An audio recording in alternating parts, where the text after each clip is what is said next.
Good morning students. Today we will complete remaining chapter 5th, that in the forest. Okay. So we had completed chapter page number 42. Okay. Till 42 page we have completed. Now today we will start page number 43. So from page number 43 we will start. Okay. So briefly I will explain. हमने कहाँ तक read कर लिया था ये chapter, जब वो जो सुब्रता जो वेटनरी जो डॉक्टर था वो डार्ट गन को लेकर के उस एलिफेंट के पीछे जाता है और जो नरेटर है उसको सपोर्ट देने के लिए उसके पीछे पीछे जाते हैं. ठीक है. तो open your book and page number 43 paragraph 13. Okay. Suddenly the elephant stopped. अचानक से जो एलिफेंट था वो रुक गया. I clutch Subrata by his shoulder and whispered into his ears fires. I clutch means seize something tightly, मतलब उसको मैंने पकड़ लिया. नरेटर ने सुब्रता जो वेटनरी डॉक्टर था उसको पकड़ लिया, उसके शोल्डर को. और whispered means speak very softly या मरमर, धीरे धीरे से उस जो नरेटर था उसने उसको बोला सुब्रता को, अरे अब तो जल्दी करो, कम से कम अब तो जो डार्ट गन है उसको थ्रो करो उसके ऊपर. अब केम द डार्ट गन. जो डार्ट गन में जो इंजेक्शन था, मतलब डार्ट गन के अंदर ही वो इंजेक्शन फिट होता है, दूर से उसको थ्रो किया जाता है. तो अब तो कम से कम जल्दी करो Subrata. The animal winced slightly and pricked by the dart. अब जो एनिमल था वो विंस्ड का मतलब होता है एक तरीके से थोड़ा थोड़ा सा उसको क्या होने लगा, पेन होने लगा. मतलब विंस्ड का मतलब दर्द. जब आपको चोट लगती है या इंजेक्शन लगता है तो आपको पेन होता है ना, तो ऐसे ही उसको भी पेन हुआ. And pricked by the dart, जैसे ही डार्ट उसने सुब्रतो ने उसके ऊपर मतलब थ्रो करी तो उसको वो चुभी और चुभने से उसको पेन हुआ. किसको? वो इंजर्ड एलिफेंट को. Quicken its pace. और वो जो एलिफेंट था वो स्पेस मतलब होता है उसकी जो स्पीड थी वो और तेज़ी से बढ़ गई. मतलब जब उसने एलिफेंट के ऊपर जब सुब्रतो ने वो डार्ट गन में इंजेक्शन को उसके ऊपर थ्रो किया तो उसकी स्पीड और तेज़ी से बढ़ गई. And we quickened arts accordingly. और हम भी उसके अकॉर्डिंग उसके पीछे पीछे कदम बढ़ाने लगे. In about 5 minutes its hind legs bend under its body and then it slowly fell over sideways and lay on its side. In 5 minutes 5 minute में ही उसकी जो हिंद लेग, जो पीछे वाली जो लेग होती है उसको बोलते हैं हिंद लेग. उसकी जो पीछे वाली लेग थी बैंड अंडर, उसकी पीछे की तरफ जो है वो बैंड हो गई वो leg. And then it slowly fell over sideways. और वो धीरे से नीचे की तरफ जो साइडवेज थी बगल में आकर के वो किनारे की साइड में आके लेट गया. 14 paragraph. We approach the animal and closely examined its eyes. We approach means हम लोग वहाँ पहुँचे. जब एलिफेंट साइड में जाके गिर गया तो वो लोग उसके पास जाके पहुँचे. And the animal and closely examine it's eyes. और हम उस एलिफेंट के पास में गए और हमने उस एलिफेंट को एग्जामिन किया. और क्या देखा? The breathing was regular. उसकी जो ब्रीदिंग, उसकी जो सांस थी वो रेगुलर चल रही थी. And there appear to be no immediate cause for worry. और ऐसा लगा कि चिंता करने वाली कोई बात नहीं थी. That The vet confirmed that the body temperature and the pulse rate were normal for an elephant. एक एलिफेंट के लिए जो पल्स रेट होनी चाहिए और जो टेम्परेचर होना चाहिए, जो वेटनरी डॉक्टर था उसने उसको चेक किया कि वो रेगुलर थी और उसका टेम्परेचर भी सही था. And but there was a frighteningly large abscess around the left knee. लेकिन वहाँ पर उसकी जो लेफ्ट नी थी उसके पास में अबिसस का मतलब होता है घाव होना, मतलब येलो सा जो लिक्विड सा नहीं निकल जाता, वो पीला पीला सा चारों तरफ हो जाता है. तो उस तरीके का सा मतलब कुछ उसके मतलब डरावना सा कुछ नी के ऊपर सा वो दिखाई दे रहा था, घाव सा. The vet got to work. और जो वेटनरी जो डॉक्टर था उसने अपना काम शुरू किया. A deep cut across the swollen part of the leg brought out a flow of black blood. और जो एक जो स्वेलन पार्ट, जो सूजा हुआ जो पार्ट था, उस पर उसने उसके आसपास जो है एक बड़ा सा कट लगाया। एंड कट लगाते क्या हुआ, फ्लो ऑफ ब्लैक ब्लड, और उसमें से मतलब ब्लैक कलर का जो ब्लड था वो बहने लग गया। जैसे ही कट लगाया वेटनरी डॉक्टर ने उसके नी पर, वहाँ पर वो ब्लैक कलर का ब्लड निकलने लग गया। There was no other visible injury on the elephant and nothing inside the wound. Elephant के कोई उसके अलावा कोई और इंजरी नहीं थी, ना ही वो घाव में से कुछ और बाहर मतलब लिक्विड जो आ रहा था, उसके अलावा कोई और इंजरी उस एलिफेंट की नज़र नहीं आ रही थी, ना ही उस वुंड जो घाव था उसमें से कुछ और दिखाई दे रहा था।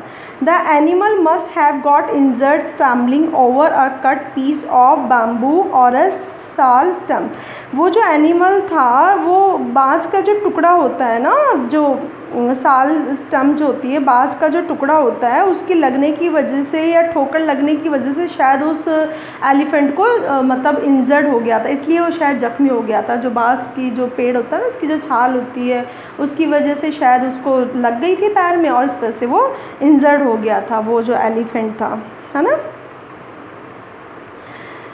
Then after the necessary treatment of its leg and a shot of long acting antibiotic, और जो भी ज़रूरी ट्रीटमेंट उसके लेग के लिए था, shot of long acting antibiotic long acting it means medicine having an effect that last for a long time. Antibiotic means medicine which kills bacteria and cures infection. Okay, तो जो भी मतलब necessary treatment था वो हमने किया। And we bandage the leg, और उसकी जो लेग थी उस पर बैंडेज करी। More for visual effect than a part of the treatments of its injury, ऐसा दिखाने के लिए कि जो उसकी इंजरी हुई है वहाँ पर हमने वहाँ उस पर बैंडेज कर दी थी। We knew perfectly well that the bandage would not stay more than a moment. हम जानते थे कि उसकी जो बैंडेज हमने वहाँ पर करी है वो ज़्यादा समय तक नहीं ठहर पाएगी। Once the elephant was on its leg after being revived with the antidote. जैसे ही एलिफेंट अपने पैर के बल पर खड़ा होगा, वो जो बैंडेज है वो हट जाएगी। आफ्टर बीइंग रिवाइव्ड, मतलब रिवाइव्ड मीन्स ठीक होने के बाद में, विद द एंटीटोड। एंटीटोड का मतलब होता है एक substance that take away the effect of a drug. मतलब द मेडिसिन देने जब दी जाती है बेहोश करने के लिए, तो उसके बाद में एंटीटोड दिया जाता है ताकि वो बेहोश जो हो गया है वो होश में आ जाए, कॉन्शियस हो जाए। ठीक है, जब वो होश में आएगा तो जो बैंडेज हमने की ऑब्वियसली वो हट जाएगी, वो ये बात को जानते थे। We expected the medicine to wear off any minute now, but the elephant showed no sign of waking up as any healthy elephant should do a few minute after receiving the antidote. हमें उम्मीद थी कि जो medicine हमने दी है वो ज़्यादा समय तक मतलब उसका असर ख़त्म हो जाएगा, ज़्यादा देर तक वो बेहोश नहीं रहेगा। But the elephant show not sign, लेकिन एलिफेंट तो कोई साइन दिखाई नहीं रहा था उठने का। एज एन हेल्दी एलिफेंट, जैसे एक हेल्दी एलिफेंट होता है और उसको जब हम कोई एंटीटोड देते हैं तो जिस तरीके से वो रिसीव करता है, ठीक वैसे ही रिएक्शन वो जो एलिफेंट था इंजर्ड वाला वो कर रहा था। द एवर हेल्पफुल विलेजर, जैसे कि वो हमेशा जो विलेजर्स होते हैं हेल्प करते हैं, who were watching us from a distance, वो हमारे पीछे खड़े हुए थे कुछ डिस्टेंस पर और ये सब कुछ देख रहे थे कि वो एलिफेंट लेटा हुआ है, वो उठ नहीं रहा है एंटीटोड देने के बाद में भी।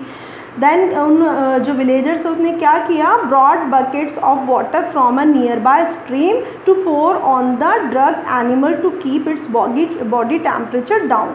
अब जो विलेजर्स थे उन्होंने जो है पानी की जो बाल्टियाँ हैं वो पास में एक जो स्ट्रीम जो झरना था वहाँ से वो पानी की बाल्टियाँ भर के लाए और वो जो एलिफेंट था इंजर्ड उसके ऊपर वो पानी डाल दिया ताकि उसका जो टेम्परेचर है वो थोड़ा डाउन हो जाए। They also brought back the disturbing news that the herd was back and was making quite a bit of commotion just beyond the stream।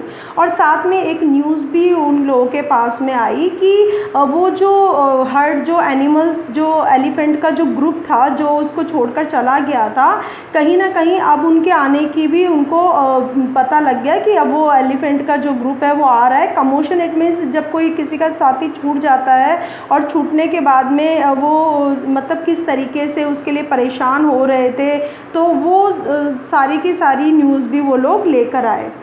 Next 18 para, the elephant having made a couple of unsuccessful attempts at lifting its head. जो elephant है वो बहुत सी कोशिश कर रहा था, injured elephant बार बार से उठने की कोशिश कर रहा था, अपने सर को लिफ्ट मीन्स ऊपर उठाने की कोशिश कर रहा था। Fell back into a deep sleep, लेकिन वो नीचे गिर गया और गहरी नींद में सो गया। Gently snoring, snoring it means खर्राटे लेना, और वो खर्राटे लेने लग गया। एज रिस्पॉन्सिबल मैनेजर, एक रिस्पॉन्सिबल मैनेजर होने के नाते, we should have stay around for the movement of its revival. हमें उसके पास में उसकी देखभाल करने के लिए, या जब तक वो ठीक ना हो, रिवाइवल इट मीन्स जब तक वो ठीक ना हो, हमें उसके पास में रुकना चाहिए एक रिस्पॉन्सिबल मैनेजर होने के नाते। Unfortunately there was not one salt tree strong enough to support a machan. Unfortunately वहाँ पर जो एक सॉल्ट ट्री नहीं था, एक एक्चुअली मचान वो एक जगह होती है जहाँ पर से कि हम एक प्लेटफॉर्म बनाते हैं एक बिग ट्री के ऊपर, जहाँ पर हमें जो वाइल्ड लाइफ है उसको ऑब्ज़र्व करना हो तो हम वहाँ पर उस मचान पे बैठकर देख सकते हैं। लेकिन वो जो नरेटर हैं ये कह रहे हैं कि वहाँ मचान बनाने के लिए कोई स्ट्रॉन्ग जो है ट्री भी नहीं था, on which we could spend the night, जहाँ पर कि हम पूरी रात गुजार सकें और उसकी टेक केयर कर सके, ध्यान रख सके। Clearly it would not be possible to spend the night on the ground with about 50 wild animal just a couple of 100 metres away. 100 metres away जो एलिफेंट का जो झुंड आ रहा था, अगर हम नीचे ग्राउंड पे उस एलिफेंट के साथ रुक जाएंगे तो it will not be good for us, ये हमारे लिए सही नहीं होगा। तो उनको टेंशन हो रही थी कि हाँ भाई वो मचान बनाने के ट्री भी नहीं है, and what should we do.